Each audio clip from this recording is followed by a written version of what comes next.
Catch up on all the live shows right here on africatechradio.com. Gather round, everyone, if you dread Mondays and if you wish for Fridays to be a part of the weekend. Well, from layoffs to hiring trends, mental health to automation and AI. Yes, what has shaped how we worked in 2023? Welcome to Tony's Tech Side on Africa Tech Radio. This is a special episode which will delve into the trends that shaped how we worked in 2023.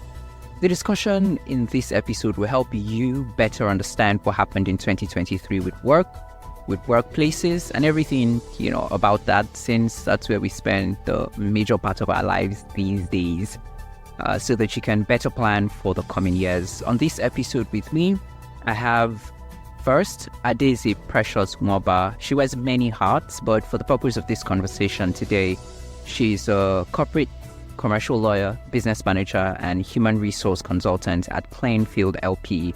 And I also have the product manager at an HR tech firm called HumanManager, Adewumi.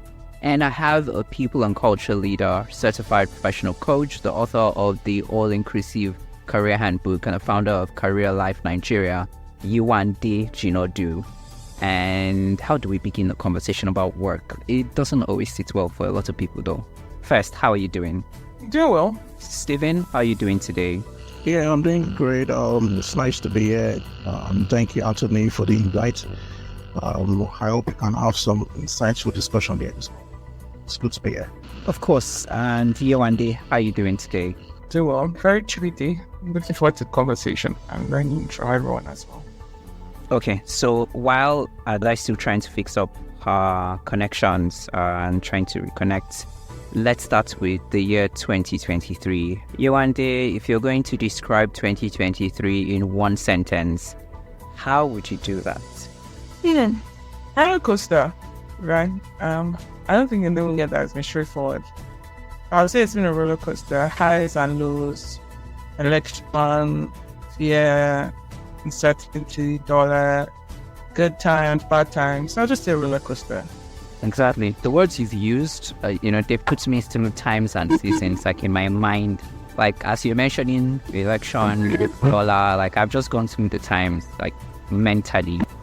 Steven, how about you? If you describe 2023 in one sentence. Oh, yeah. So I would say 2023 has been full of so many economic downturns and so many emotional, roller coaster, just like Yewande just mentioned. Looking at the looming economic downturn and recession, so many things are back on in the workplace. I think in the global economic as a whole, basically. So I think, the roller coaster will best fit to describe 2023. So before this particular episode, I requested that everyone who's coming on this episode, come in with their top trends, like the trends that shaped work for them. So this is the time for us to share those top trends before we actually start going into the details. And as you're sharing the trends you think shaped work in 2023, I also want to know why you think these things shaped work, either for you or for other people, depending on what you noticed. And we would start with Yewande, and then Steven, and then Ada. So Yewande. So I have three or four. So first thing, and I'll come from, my industry and my perspective and some of things I've noticed. The first thing is ESG, right?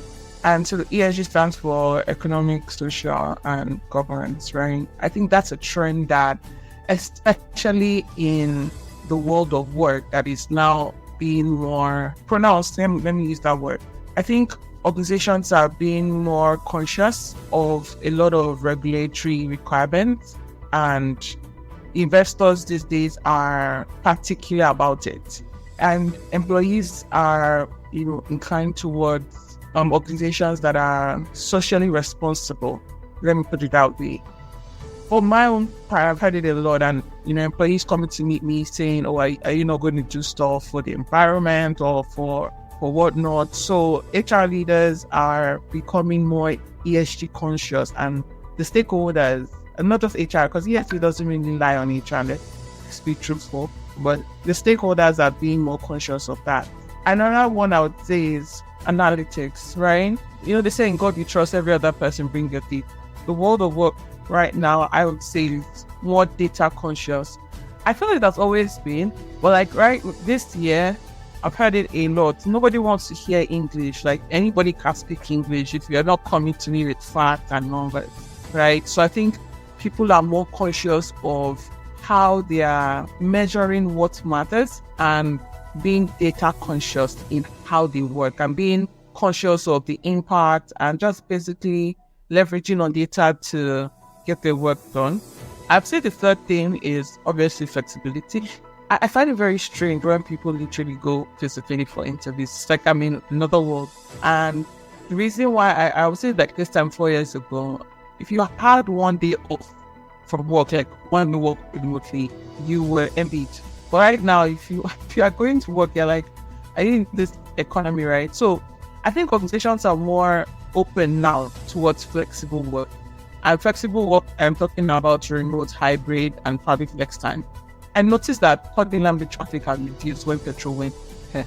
I can say for a fact, I used to go to work twice a week, sometimes, right? And it was after petrol, I negotiated to go once now. So obviously I've reduced, I'm one of the reasons why obviously traffic has reduced. I think now, because of the price of petrol, organizations are show more empathy towards their people. For us, some teams that were coming to work twice a week moved to fully remote. That's when we realized that people don't need to come to work every time, because the employees start complaining that the money you are paying me is no longer enough because like TTS is taking like double, right? So at least for positions that have sense, and they are more open towards flexible work, reducing the time people come to the office. If you are coming 5 times, at least now come 3 times. So I would say flexibility, flex time, remote, and whatnot. And the fourth one that I think has shaped the world of work, diversity and inclusion.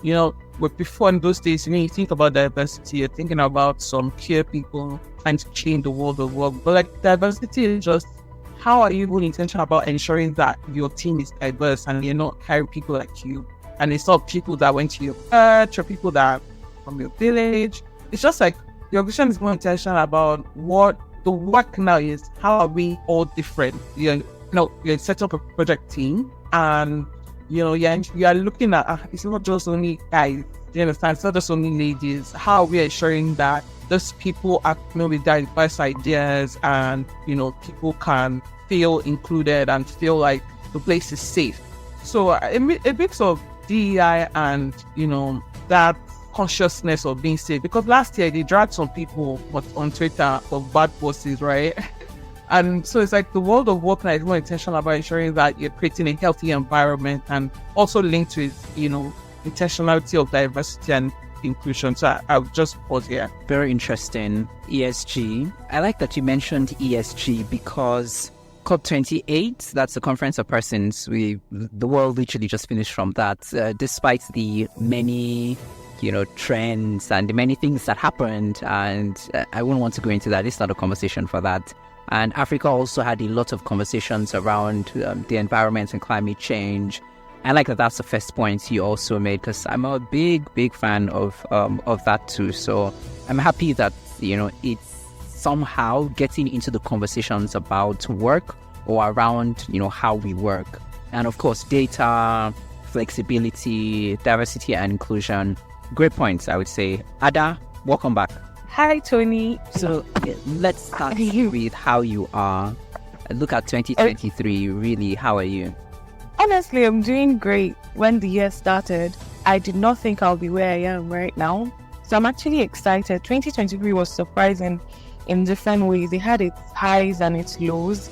But all in all, I'm actually thankful and happy about how the year has turned out. So if you were describing it in a word, a couple of words, or a sentence? I don't know. That's a good way to describe it too. I don't know. I think that's the best way to say it. Yeah.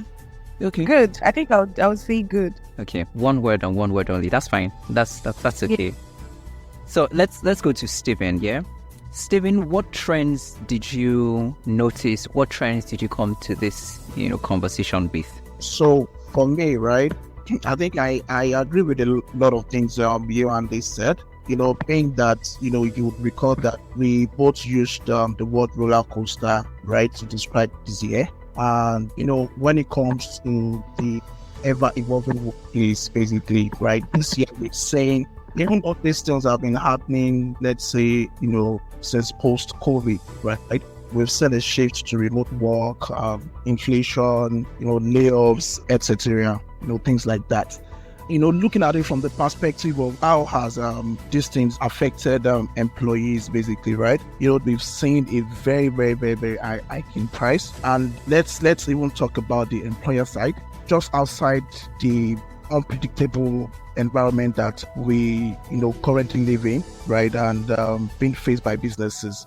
This has really brought about a lot of things, right? Now, employers have realized that there's a very, very competitive talent landscape in terms of, employing the right talent for their organizations. This also dovetails into, this jackpot syndrome where, everybody's traveling out of the country, seeking for greener pastures and all of that, right? And also there's this, pressure to also control, costs, right? We can all see how the economy is right now. It's facing a downturn, basically. So, having said all of this, right, what would really be the first thing for me? The first trend for me is the hybrid and remote work culture, right? When we mention this, people are, quick to attribute this to, it was due to the global pandemic in 2020, blah, blah, blah, and all of that. Yeah, while that is very correct, we also forget to mention that, there has been like a technological advancement so far over the past few years. And also, I think we should also try as much as possible to attribute this to, changing economic conditions, because where we were last year or 2 years ago in terms of, how the economy has been is not where we are currently today. We all know what the Forex is saying currently, right? So the hybrid and remote work model would, be my first trend, basically. And it's not just a trend to me right now. It's really become a strategic decision. Businesses that I've seen that it has really helped them to thrive despite all the uncertainties and all of that. Because wake up tomorrow and say that, there's another regulation, there's one thing that has happened in the Forex world and all of that. My second trend, I believe that we would dive deep into, all of these things by the time we start, we kickstart the discussion for you. I would also like to, mention training and, development, right?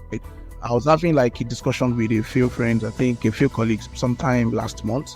And, now it has really become a necessity, right, for employees. They sort of look forward to these things when they are joining organizations. They really want to know if, the organization they are joining, really encourages or promotes, training and development. And, the transformation of this professional development has really grown, basically. Gone are the days where employees or people would spend their whole life in a single company, right? Or even in a single industry, because, they realize that a competitive job market, right, means that they need to really stay informed. You need to upskill. You need to keep learning. You get what I'm saying? You need to keep moving forward. You can't just do without learning something, right? So you need to, it's more like a career advancement, basically. Now employers are now sort of calling for their employers to, provide that education. Again, another thing that I've seen, and I think it's been in the background for quite some time now, but I think it's more deafening this year, right? It's more loud. It's artificial intelligence, basically. People are now incorporating AI into, what they do. Organizations are using that for to sort of get some informed decisions. Mm-hmm. While AI may have seemed to, emerge out of nowhere this year, I think it's a trend that has been going on for a while now, and I don't see it slowing down anytime soon. You would also, I know Yewande mentioned something about analytics the other time, which I, fully agree with her, right? Because there's something called predictive analytics, and is, gaining much trends now, because in as much as, we care about data, we know that data is the real oil now, right?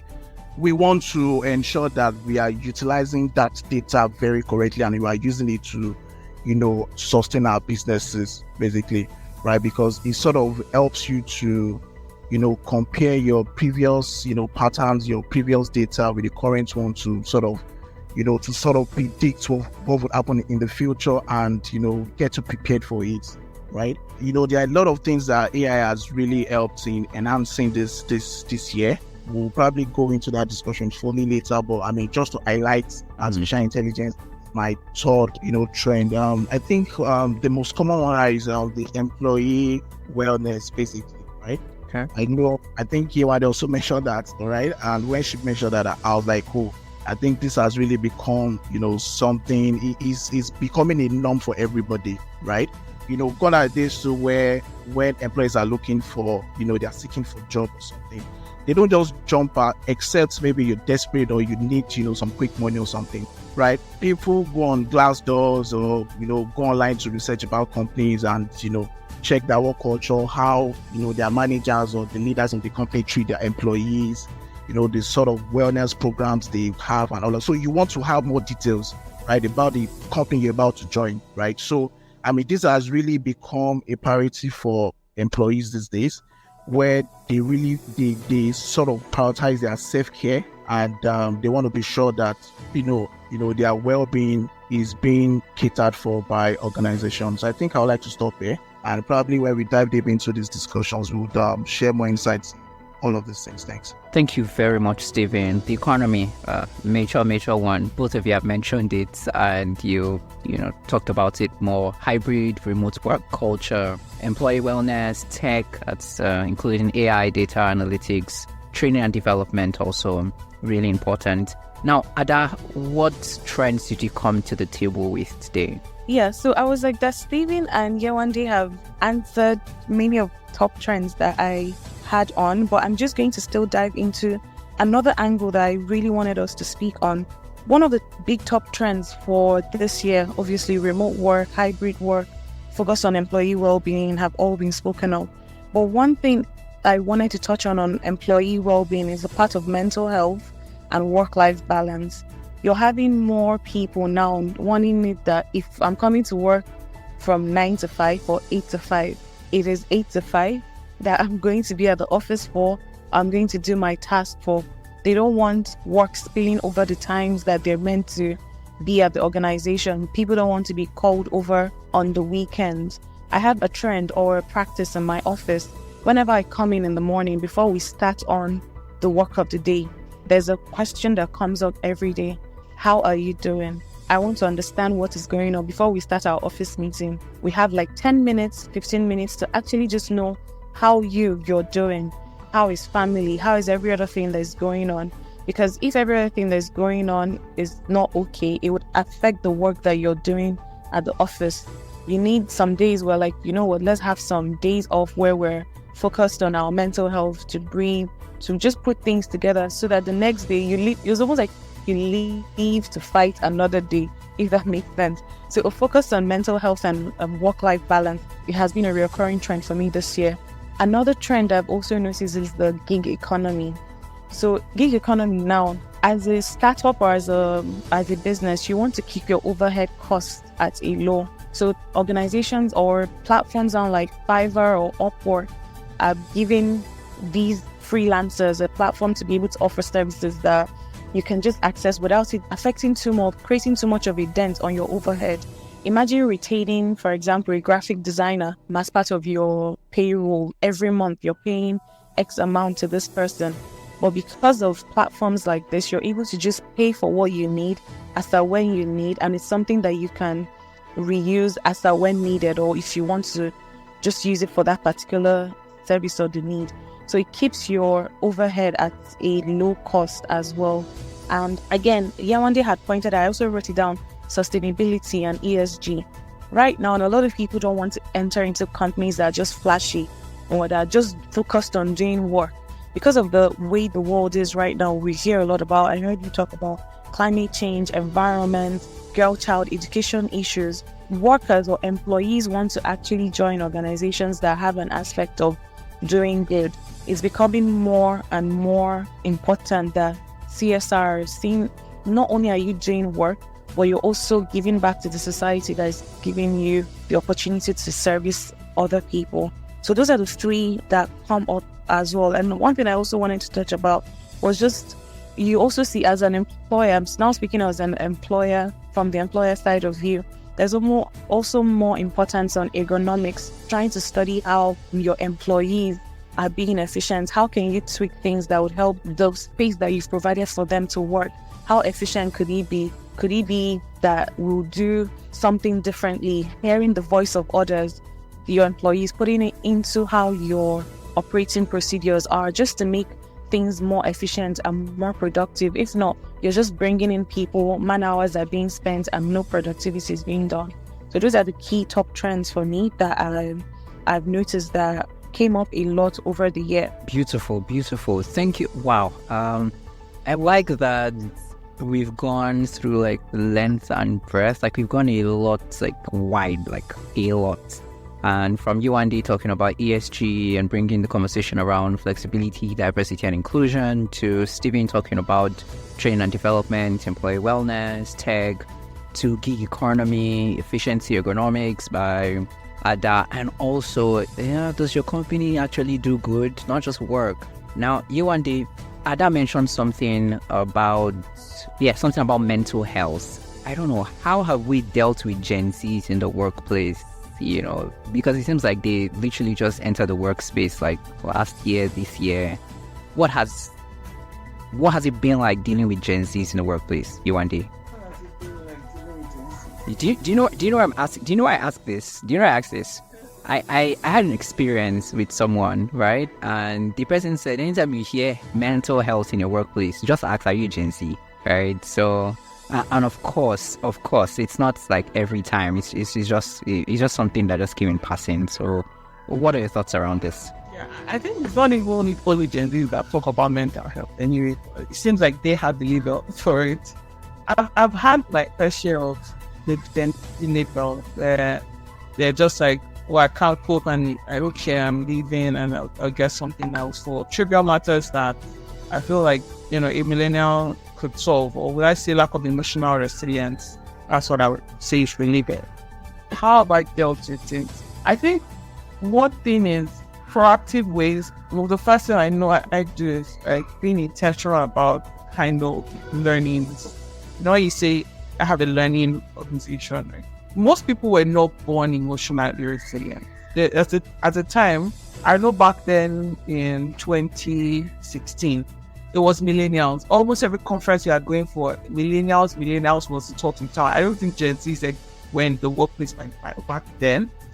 And when you're being proactive about how are you teaching people how to be emotionally resilient, I think first thing I know is some learning sessions. I put out some intentional steps that people can take so that people can learn how to be emotionally resilient, because that's the solution. There's no perfect organization or environment. If your organization does not show you shaking, Nigeria will show you shaking. The government will show you shaking, right? And it's just basically learning to be that. And that's one. Two is I'm a coach, right? So I leverage on my coaching skills to coach employees, team members that come to me for this kind of reasons. And I have I'm an internal coach even in my organization, so I have internal clients beyond my full-time HR job that people learn to find the results themselves.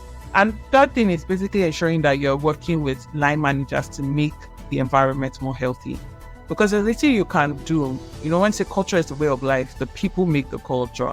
And so for us, every year we're having leadership programs that spans for 6 months, where line managers understand what the culture is, and they don't come with their 1922 mentality that my boss shouted at me and I got results by being verbally abusive, and so I need to abuse this person and shout at this person for me to get results. So if you are ensuring that you're working with the line managers to define what's healthy and we also train managers on how to create a healthy workplace for people. And and culture is also what you allow and what you don't allow.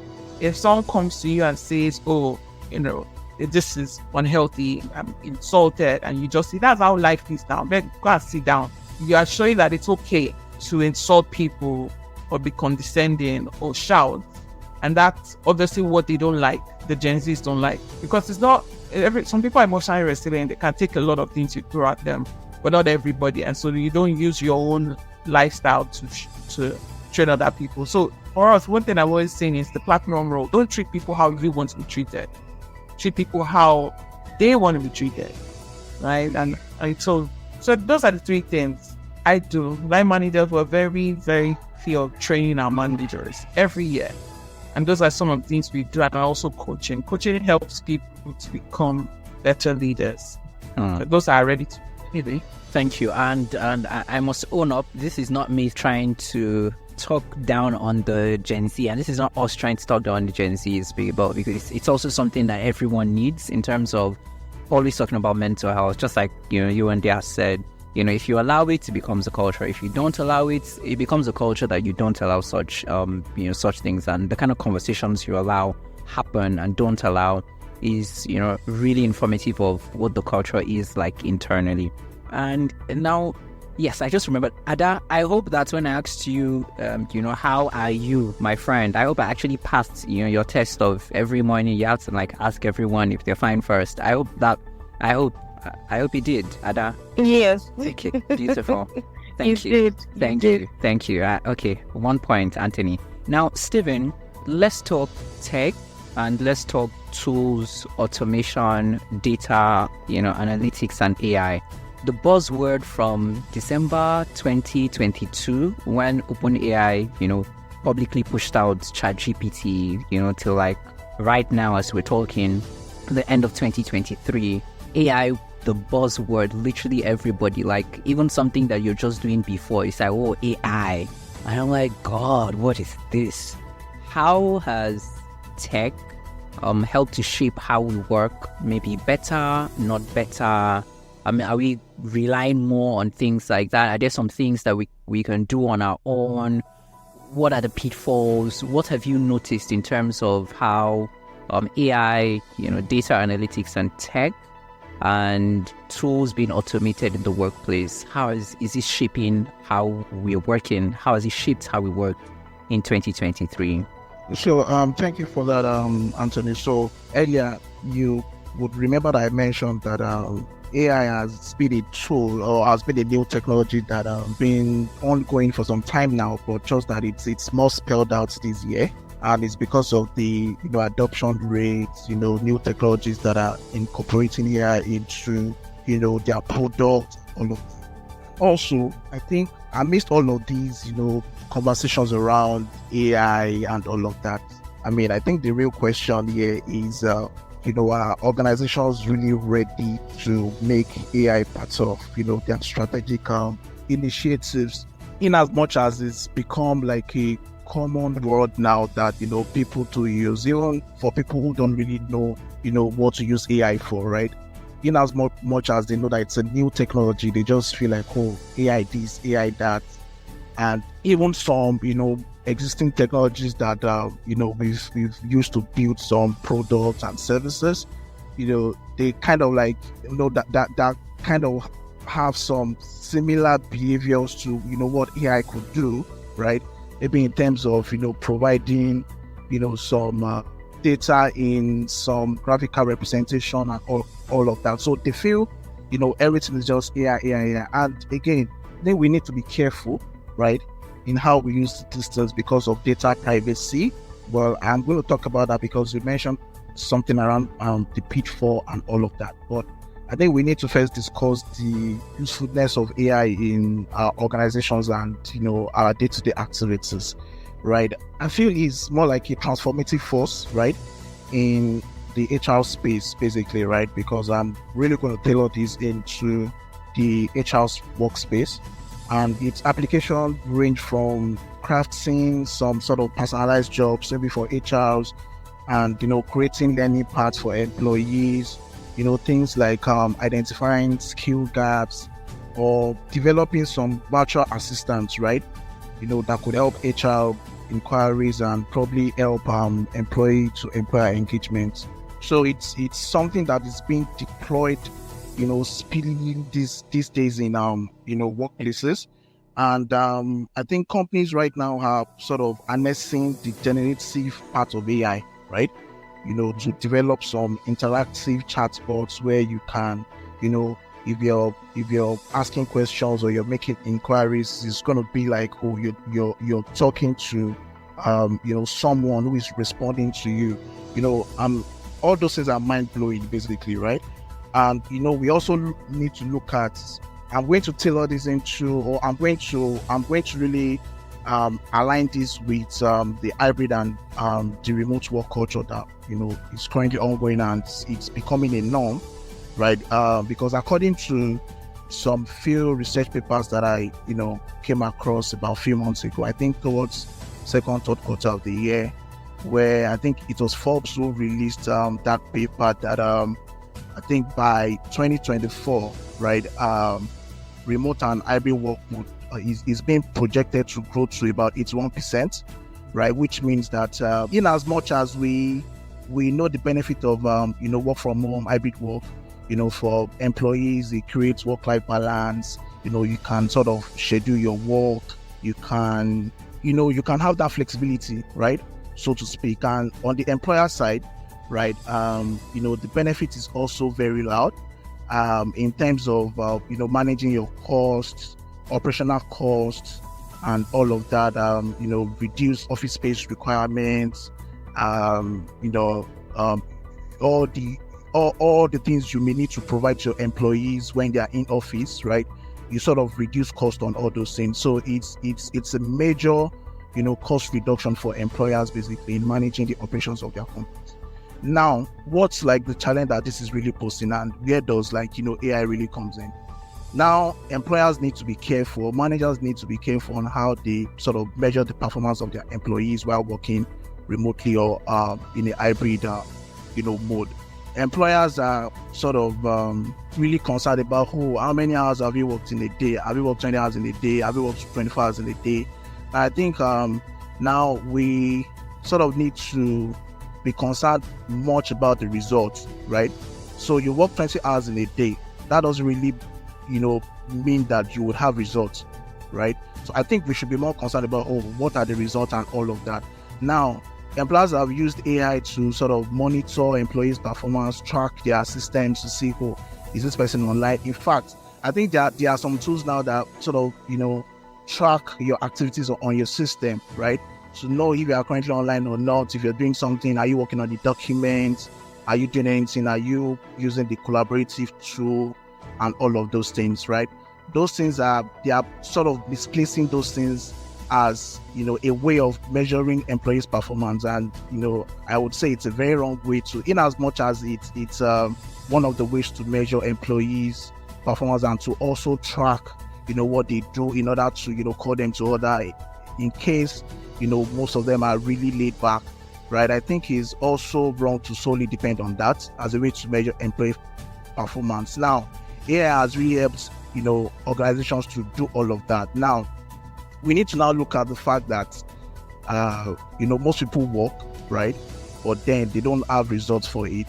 Okay. So how do we really bring AI into that? We bring AI into that in the sense that, so we have something we call performance management in HR, right? And, most employers now, they do some, appraisal cycles, maybe once a year, twice a year, depending on your organizational culture. Most people don't really know the effects of, giving like a smart KPI or a smart goals to their employees in such a way that when you track those things, you can use AI to sort of have some analytics to, determine, to track, the performance of employees and know what exactly they are doing. And again, you need to also know that HRs now, they need something to really, engage their employees, because you mentioned GenZ, that one of the problem GenZ really have is that because they really grew up into technology, social media, all of that, right? So they are used to they are tech savvy, right? So they are used to some ways of doing things. So they need constant engagement, right? They need constant engagement. So which is where all these collaborative tools come in, AI tool come in, and all of that. So I think one very thing that is most common right now is using chatbots, interactive chatbots amongst all these applications that will be sort of used these days, where you can engage in case you have some questions, or you want to talk to your colleagues, you want to talk to your HR or something. You can easily do that even without using these common tools of Microsoft Teams and all of that. There are some HR applications now, just like HumanManager, where you can do all of these things. You can have a chatbot where you can inquire about some things. HR can easily ask for some things they want. You can have access to some policy documents without having to see your HR physically, or without having to go to the office physically. So AI has really helped employers and organizations to do a lot of things in terms of employee and employer engagement, and also in terms of accessing the data they need in order to sustain the business and ensure that everybody is up to par in terms of their performance. Thank you very much, Stephen. This is where we would need to wrap up. Let's keep our responses as concise and straight to the point as possible, probably within a minute. And let's tone down on calling brand names exactly. So there are lots of things you've mentioned, Stephen, from data privacy to working remotely. And I would just want you, when you're wrapping up, to maybe talk about the place of cybersecurity, because as we're working remotely and we're not at the offices, is the cybersecurity conversation a thing that is coming up? Should it be something that we're considering? But that would be when you're wrapping up. And Yewande, let's look at the tools that Stephen has mentioned. Yeah, do we still see quiet hiring happening, even with the sophistication of tools that we have seen, that everyone is using for hiring? That's one. And two, and this is so that we can wrap up this conversation, what are your thoughts generally if you're speaking to an employee and an employer who is thinking about how they worked in 2023? How would you tell them to think about how they work in 2023? What things would you be telling them in terms of metrics? How should they be judging? How should they be thinking about how they worked in 2023, or taking stock of how they worked in 2023? And this is also for everyone as we wrap up. So we'll start with you, Yewande. Do you think that quiet hiring is still happening, even with the sophistication of tools that we have for hiring? And how should we, employer alike, be thinking about or taking stock of 2023 and how we worked? Okay, so 2 questions.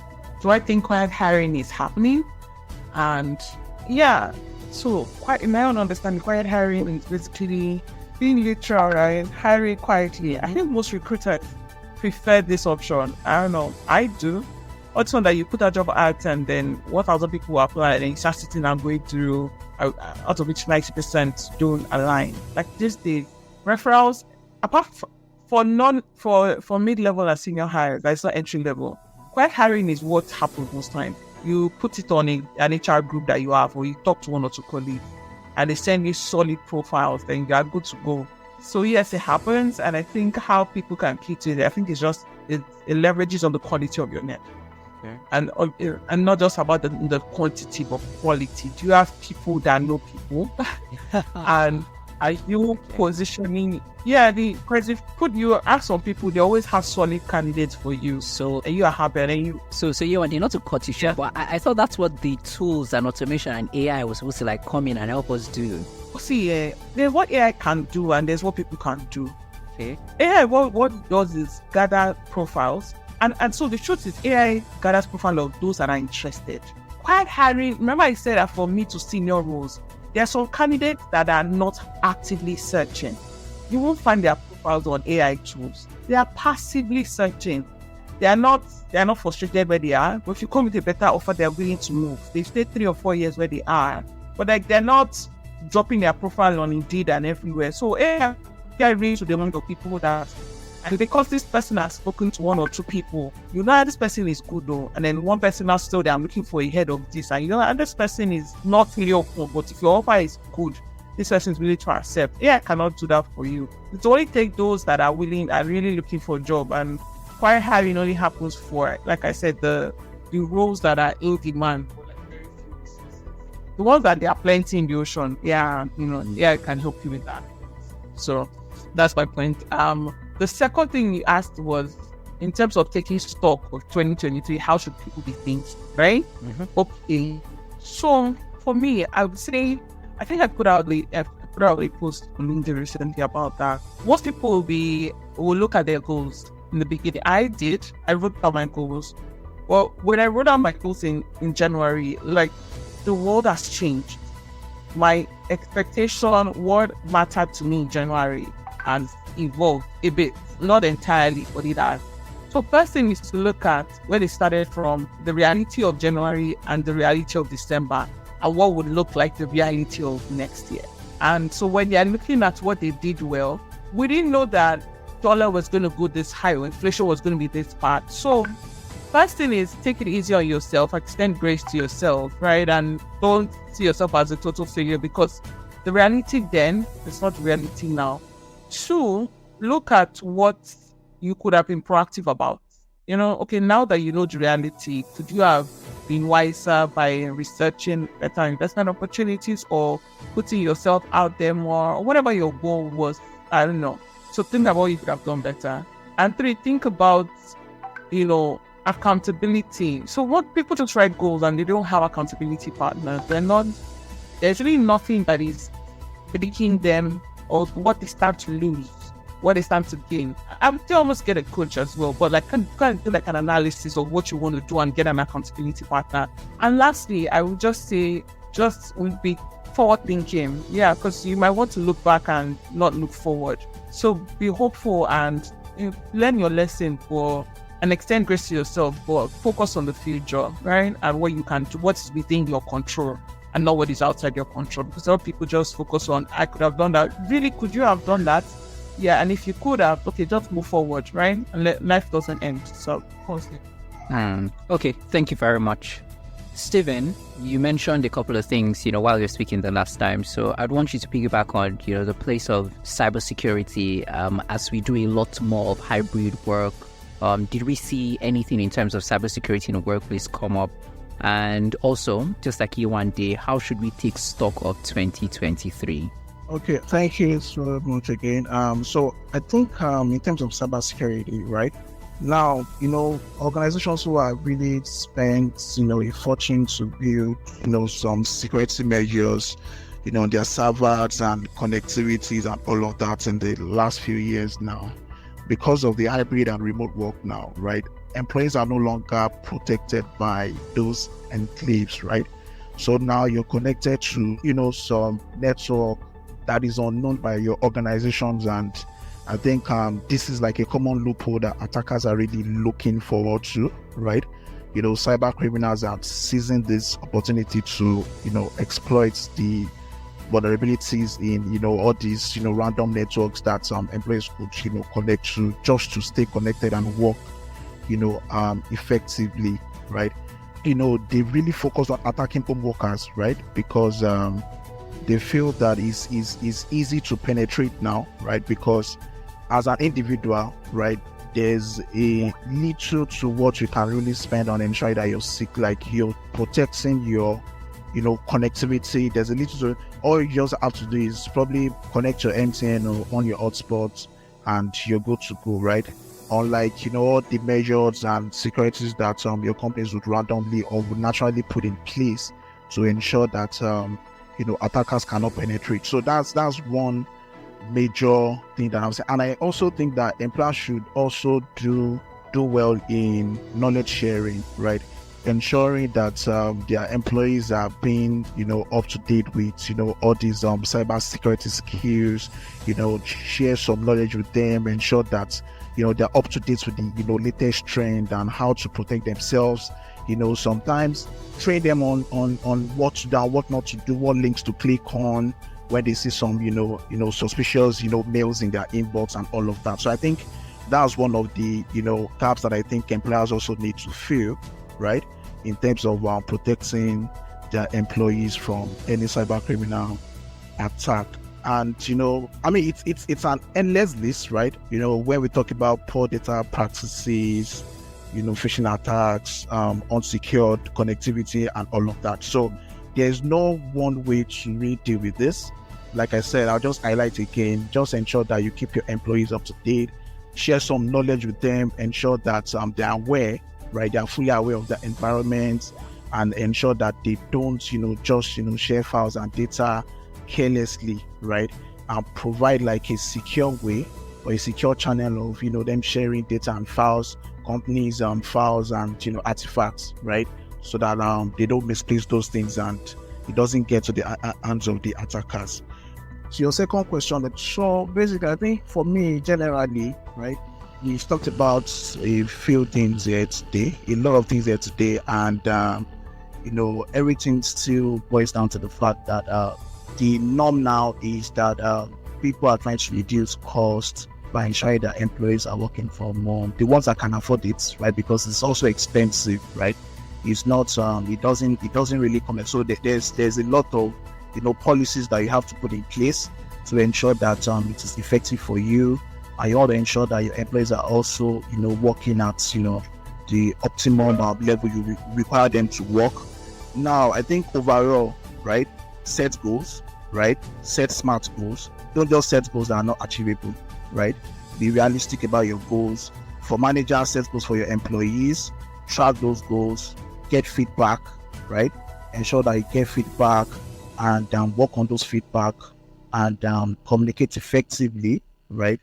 And I think with all of that, we should be able to, thrive in this, current, trend and, space that we're currently in at the moment. Yeah. Okay, thank you. And Ada, how should we take stock of 2023 or how we worked in 2023? And in just about a minute, because we're running out of time, flexible contracts. We talked about flexibility of work.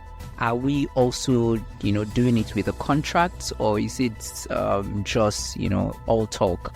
Are we also embedding this flexibility in the contracts that employees are getting? Okay, what I've noticed with flexibility of work from experience and also from other employers is normally a verbal thing, because once you put something into a contract, you are sort of bound by it.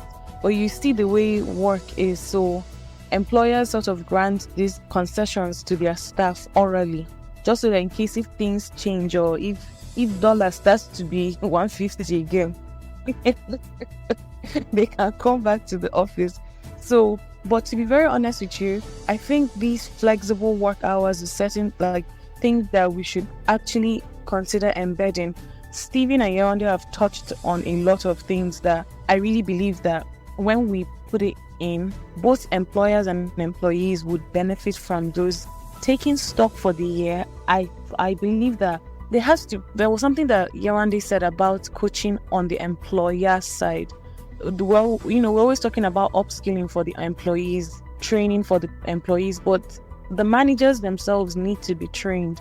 Everybody needs to be on par with what is going on, what the trends are. And so that if at the end of the year, we're now looking back, we'll be like, okay, we got better in this way as employers, we got better this way as employees. So for me, it would be just implementing all these things that we've said, putting it down in some form of an operating procedure so that we're bound by it, continually evolving and learning and upgrading our skills and taking records. If you're ending the year as an employer and you've not sort of reflected or taking records on your own, next year you might make the mistakes that you made without even knowing that you're making those mistakes. So it's very important to take records. Do performance appraisal for yourself, do performance appraisal for the company, do performance appraisal for your team as well, and learn from your mistakes and do better in the new year. Thank you very, very much. I've taken notes myself. I've been writing and taking notes on my part, all through this conversation. Thank you to Adaeze Precious Nwoba, corporate commercial lawyer, business manager, human resource consultant at Kleinfeld LP. Thank you very much, Ada, for lending your voice to this conversation. Thank you, Tony. Yes, thank you. Stephen Adewumi is product manager at HR tech firm HumanManager Limited. Thank you, Stephen, for joining this conversation. Yeah, thank you. You're welcome. Thank you. Yes, and to people and culture leader, certified professional coach, the author of the All-Inclusive Career Handbook, and the founder of Career Life Nigeria, Yewande Jinadu. Thank you very much for joining this conversation too. Thank you very much. Nice to be here. Thank you. I look forward to a wonderful 2024 and hearing your thoughts also on what you think will shape 2024 and how we work, maybe sometime later in January. To everyone, thank you so much for listening. If you have any comments whatsoever, if you think we missed a very important part of this conversation, like something that's really important, put it in the comment section wherever you're listening to, Spotify, on the website, africatechradio.com. If you're seeing this on IG, maybe as a snippet or something, drop a comment, leave a comment, and we'll get back to it. Thank you very much, everyone, for listening. Thanks for listening, and don't forget to catch up on all the live shows right here on africatechradio.com.